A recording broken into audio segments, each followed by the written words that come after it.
Let's move to the grilling season here in Michigan, Yeah. finally upon us. And nothing really says summer like the smell of something sizzling on the grill. But if you want to take your cookout to the next level, it might be time to rethink your marinating process. And here to break down the ABCs of grilling and flavor and marinating and all of the above is Shanthi Appello, a registered dietitian and health and wellness spokesperson for the Blue Cross Blue Shield of Michigan. Very good to see you again this morning. Let's start with the basics. What exactly makes a great marinade, and why is each part so important? Yeah, so thanks for having me. Unofficial kickoff to summer just happened. So exciting.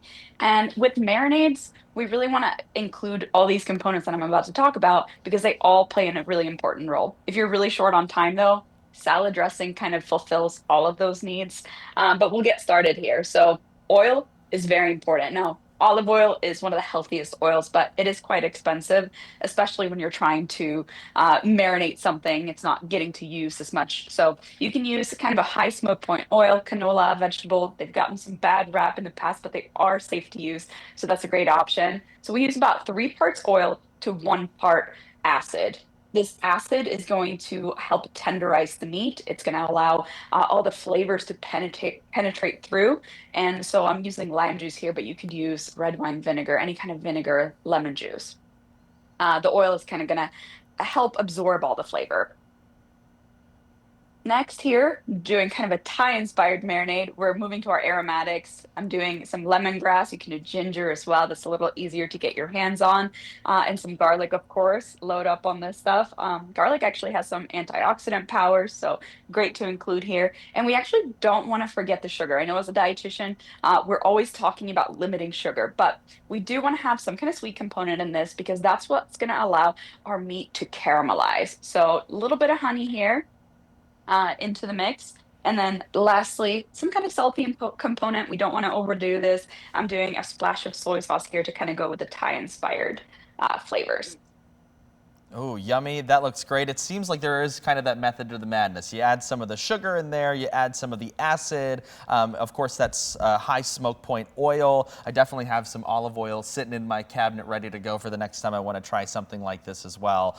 A lot of people tend to think that the longer the better when marinating Yeah. meat. Can you talk about that, and why is that not always true?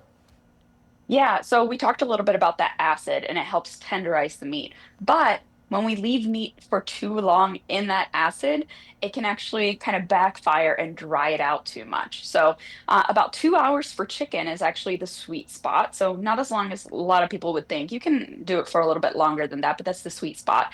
For seafood, it's one of my favorite meats, or shouldn't say meat, but it's one of my favorite proteins to marinate because it only takes 15 to 30 minutes to marinate. So if you're short on time on a quick weeknight meal, that's an excellent option, just 30 minutes. Um, Tofu up to 24 hours. That's something that you want to press ahead of time. And then other meats can go up to about 24 hours. Yeah, good to kind of keep those things in mind. You've also mentioned that not all containers are safe for marinating. What should people Yeah. avoid and what would work the best? Yeah, so if you're using any kind of metal that can react, especially with that acid in your marinade. So if you're using some kind of metal container, you do want to make sure that that's stainless steel. That's perfectly safe to use. So aluminum wouldn't be a safe option for that. Something else you can do is, of course, plastic, glass. Those are going to be non-reactive and great choices. Oh yeah, we love that. Okay, so let's talk about the actual act of grilling all this up. We've Yeah. got those gas grills, we've got a charcoal grill, we've got electric grills. Is there one that you particularly like to do your grilling on more when it comes to marinades? Are there big differences in how this creates that caramelization effect and that really yummy marinade flavor that we all know and love in the summer? Or is there really one that, or are they pretty much all the same when it comes to it? They're all great options. So whatever you have at your home and what you can afford. However, they are a little bit different in terms of maintenance. So one that's a little bit more pesky for maintenance is going to be those those cast iron grates. We want to make sure that we're continuously cleaning those. That's also going to help with the safety of your food.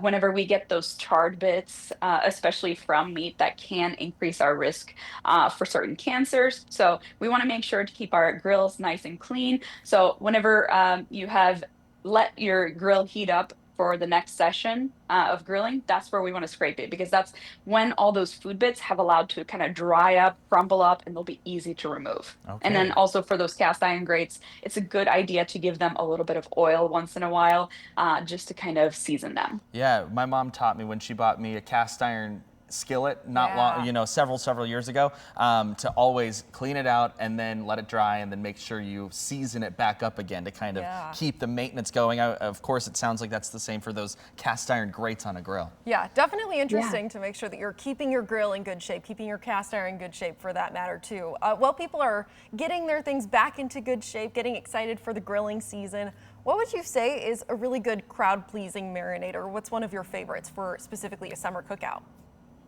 Sure. I love utilizing this one that I just made, but something too that's really fun to introduce, especially as we're going into the summertime, are using fruit juices. They Ooh. will have that enzymatic component that's going to help break down the meat and also give a nice sweetness. So using pineapple juice, orange juice, beyond just our kind of lime and lemon in the citrus world, those are going to be great options. We have a lot on healthiermichigan.org as well.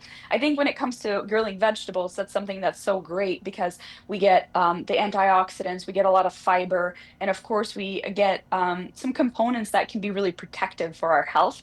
Now, marinades for these, especially if they're high in water, they're going to be just about 30 minutes because otherwise we can pull out too much moisture out of these. And so the ones that have a little bit less water content, like your potatoes or carrots, those are fine to grill, but those can handle a little bit longer in the marinade. Something too that is super fun is you can actually grill lettuce. So romaine Ooh. Oh, lettuce is super delicious on the grill. You may have seen it on some fancy restaurant menus, but you can also do it at your house. So I wanted to make you guys a really delicious Caesar kind of inspired salad. Caesar salad is kind of what you'll see on the restaurant menus. Lots of Yes. people know what goes in those. So this is kind of a Southwestern inspired one. Okay, yeah, we're looking at some of the video wow. here, but also you gave us the ingredients ahead of time, and I know that we've got that in a graphic if Yes. we could pull that up. So what do we need to make this? Yes. So first we're going to cut the romaine long ways. We want to remain it intact rather than grilling the individual leaves. You sure can do that, but what is so nice about this is that we get those super unique flavors from the romaine that gets brought out in the grilling process, but then the inside stays nice and crisp. So it's a really nice contrast there. So we'll brush it generously with a high smoke point oil like canola or vegetable or avocado oil generously and put it on the grill. This only takes about 5 minutes and you get some nice kind of charred marks. And then we'll go to our topping. So this is super simple, just starting with some tomatoes. I'm also doing a little bit of cilantro. I threw some corn on the grill as well, so you can use canned corn if that's all you have. But that's really nice because it also brings out those beautiful flavors out of the corn. I'm using a bit of crispy tortillas. We don't want to overdo this, of course, but a little bit of crunch goes a long way. And then finally, some cotija cheese. And to top this off, we'll do a little bit of chipotle ranch mixed with a little bit of Greek yogurt to add a little bit of protein and lighten it up from all that saturated fat in a ranch. And just lightly drizzle. And this is a super crowd pleasing kind of appetizer salad that you can serve in the summer. I'm gonna be honest, Wow. Southwest flavors are some of my favorite in the summertime. I mean, year Me round, but too. really in the summertime as well. And a Caesar is just music to my ears these days. And I would have to imagine that this is pretty, a dietitian yourself, this is a pretty healthy option for some folks, right? As an alternative. Absolutely. When we're grilling, we're really getting the advantage of bringing out so many flavors by not adding too much fat and things like that. So, utilizing the grill for vegetables is definitely what we want to take advantage of. We're doing that here in this. But also, when it comes to protein, some of the best proteins are going to be that chicken, going to be the salmon, any kind of lean. Protein, and of course, we don't want to skip on some of those vegetable or sorry, plant-based sources like tofu. That's great to grill as well. Yeah. Yeah. I mean, you talked a little bit too about oils and how those might be healthier, a healthier option for people, or how they might have a higher smoke point. Do you have a good rule of thumb for what you would use different types of oils for in different types of circumstances? Yeah, sure. So olive oil, so delicious. It's so healthy for us, right? But it can't handle too high of heat. It can certainly handle being in a marinade with how it's coated. But if we're using an olive oil on the pan and we're bringing it up to like medium to high heat, or sorry, medium high to high, it's really not going to handle that. It's going to end up smoking up your kitchen, and it may not taste as great as we want. So some of the oils that can handle a little bit higher of a temperature, as I mentioned, avocado oil is a great choice, canola oil, vegetable oil. Those are going to be great whenever we're bringing it up and trying to get a nice sear on something, especially on the pan. So they can handle upwards of 500 degrees. So that's kind of what we're going to see on our grill. Okay, and just really Olive quick. oil is great as a finishing oil for Okay. sure. Oh, Okay.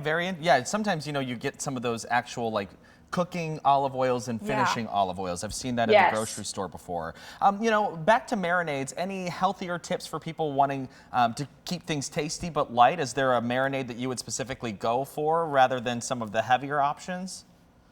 Yeah, so as I mentioned before, the vinaigrettes are a great option. So if you're going to the grocery store and you're trying to find something to pick out that is good for your salad and good for your marinade, I love to go for basic vinaigrettes that don't have too much sugar. Um, Obviously, they all will have some kind of sugar, but we can stick to about 5 grams or so for a serving. Italian vinaigrettes are going to be great. And then you can kind of level it up from there. If you want to add a little bit more garlic, add a little bit more herbs, that's a great choice. For an overall marinade, I think just sticking with, the 3 to 1 part acid is super fun.